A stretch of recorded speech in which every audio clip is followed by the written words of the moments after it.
Hi, I'm the Scrub, and you're here for one reason. You've learnt a lot about this dungeon. Its uncanny ability to be quite hated. Everyone has at least one bad experience going through this dungeon, myself included. Well, firstly, to unlock this dungeon, you'll need to pick up the quest from Nedrick in Vesper Bay. Even though this dungeon might seem quite daunting, we're not going to worry. I'm going to take you through the Golden Valley one step at a time, so at least your first experience won't be as unpleasant as it has been for many before you.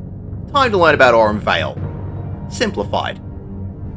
Before we start, this is actually one of the most important dungeons to have level appropriate or as close to level appropriate gear as possible. That chest piece that you've been holding since Thousand Moors will not be cut out for this dungeon. You either need to do your job quest to get some free gear or buy some from the vendors in Northern Thanalan, Mordona, or the Battlecraft supplier from your main city of choice. For accessories, however, you might need to ask some of your FC crafters for some or purchase them from the market board. Throughout this dungeon, there will be puddles of golden bile. Do not stand in these for a long period of time as these puddles have a nasty dot tick. There will also be small geysers that will push you a short distance. Just try to not get hit by them and aggro something you shouldn't. When you get to the open room, do not pull straight through the middle. Instead, all we're going to do is stick to the left-hand side wall, pulling the giant toad and anything else that you might aggro until you reach a small area out of the way with 3 enemies. Kill everything here while staying out of the way. After this, we're going to let the tank maneuver against the left wall and aggro everything while running into the boss room and going just around the corner to the left to be out of the line of sight of the mob so you can group up the ranged enemies into melee range. This allows the rest of the group to catch up with the tank and easily DPS the remaining mobs down so you won't have any disruptions with the first boss. First boss time. When it does its room-wide attack, it will give you a golden stack. As long as the healer is on top of it with AoE heals, you can survive with 2 or 3 stacks, but as soon as you feel is necessary, you'll need to interact with the fruit located throughout the boss room to cleanse your stacks to reset the counter to 0. Now, the fruit does respawn and more fruit is available at the treasure chest when you defeat the boss, so don't feel like you need to delay eating the fruit. You also need to avoid standing in the golden bile and the AoE attacks from the boss, and you should be good. The next room has a morbol and a bunch of morbol pods. Now, if you let the pods finish casting, they will hatch as baby morbols. Neither the pods or the baby morbols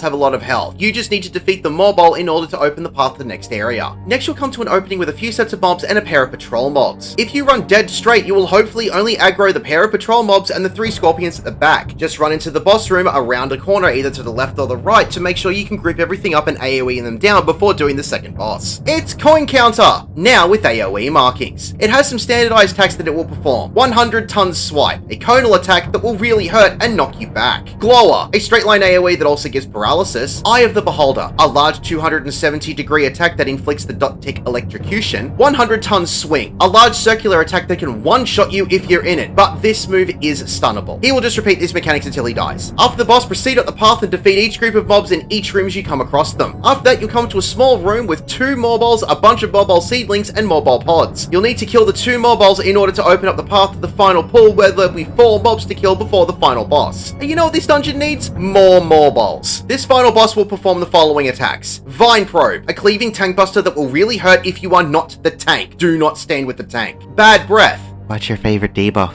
Mine's everything. Burrow, a room-wide AoE that gives you a bird debuff stack. Hooked Birds, it will turn to face you and give you an extra bird debuff stack. Now, these do inflict a bit of damage, so healers make sure you're on top of things. You can let this debuff get to 3 stacks before eating a morbol fruit. Like the first boss, these morbol fruit do regenerate, but they do so in a much longer time, so make sure you don't consume these at every opportunity. If the morbol moves around the room to a random point and starts casting so, it will spawn morbol pods that will begin to hatch. They have almost no health, so you can easily defeat them before they hatch. Don't forget about the limit break, and congratulations, you have beaten Aurum Vale. My name is the Scrub. Thank you for watching.